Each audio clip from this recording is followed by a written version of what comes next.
আসসালামু আলাইকুম রহমতুল্লাহি বরকাতু। প্রিয় দর্শক,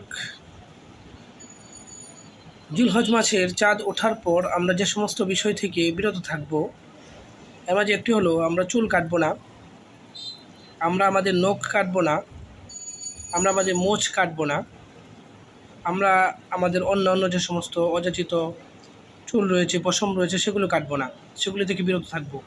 যারা কুরবানি করব তারাও এই সমস্ত কাজ থেকে বিরত থাকবো, যারা কুরবানি করব না তারাও এই সমস্ত কাজ থেকে বিরত থাকবো। এমনকি সাহাবায়ে কেরাম, তাবেঈনগণ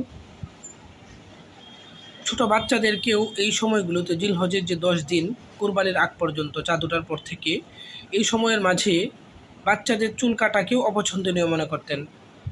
হযরত আব্দুল্লাহ ইবনে ওমর রাদিয়াল্লাহু তাআলা আনহু তিনি একবার এক মহিলাকে দেখলেন, তিনি তার বাচ্চাকে এই 10 দিনের মাঝে চুল কেটে দিচ্ছেন। তখন তিনি বললেন, এই মহিলা যদি জিলহজের 10 তারিখে কুরবানির পর চুল কাটতো তাহলে তার জন্য উত্তম হতো। অতএব আল্লাহ পাক রব্বুল আলামিন আমাদের সবাইকেই এই সমস্ত কাজগুলি থেকে বিরত থাকার তৌফিক দান করুন।